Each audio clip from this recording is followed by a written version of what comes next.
Hey everybody, I'm back in my car again. Gonna put this there so it's nice and a bit more stable. And then, I'm gonna start talking. Before I begin, let me do it at the very beginning. If you enjoy this video, then please like, subscribe, comment, forward, do all those things that everybody does. At the very beginning, I'm gonna try to do it at the beginning of every video because I forget to say it. And I should really say it.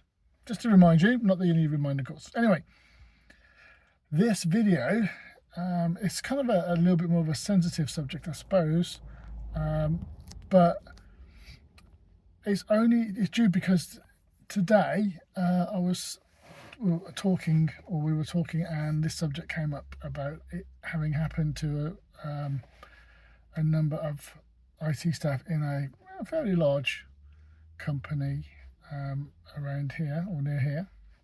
Not just they're just based here, it's just that the office in particular is close. And in fact, I've in the past applied for a role at this company, and I suppose luckily I didn't get that role because I'd be in this situation now. And it's all about redundancies or layoffs, wherever you want to call it. Obviously referred to in the UK a lot as redundancy, but you can call it layoffs, sort of same thing. Now, I've actually been through this firsthand in 4 companies in IT. I was actually laid off before in a company I worked for 3 years before I went back into education IT, so I'd already been through it before the first company in IT, but 4 times in IT.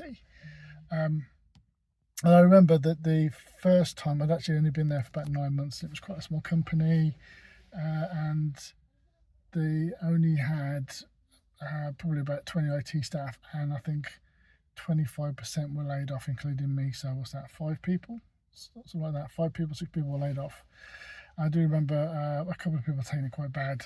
I didn't, because to be fairly honest, each time I've been laid off, I was quite happy to leave the company because it had become very stale and things were happening, and it just wasn't a great environment because of the reason behind the redundancies.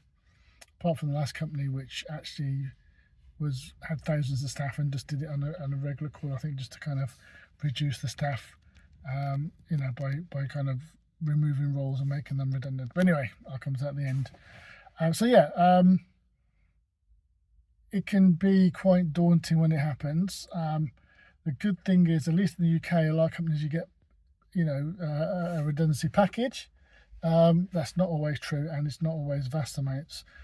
I was quite lucky in at least a couple of them where I had fairly good ones. The last one was a really good one, and part of that was I actually chose to do what they call the voluntary redundancy. So I don't know if everybody does this, but what they do is they say, right then, you're at risk of being made redundant, and they say, basically it means you are going to be made redundant, but they say you're at risk of being made redundant. But if you sign this package to say that you voluntarily take redundancy, then we'll give you X amount extra money, which is usually sort of double the amount of as the redundancy package plus redundancy package. So, as an example, if the redundancy package was, say, £10,000, for example, they might offer you an extra £20,000 to take the voluntary redundancy, just as an example.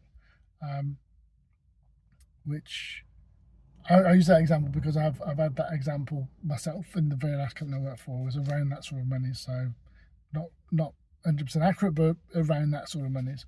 So it's good in that sense, in that you get that offer in not everywhere, but I've had that offer, and if you do get that offer, it's a good thing because it means you get an extra bonus package.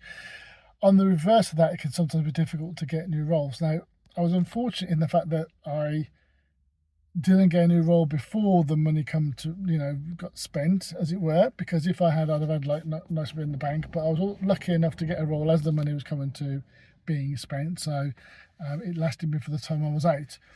But the last time I was laid off, I did choose to spend a longer time off through personal reasons.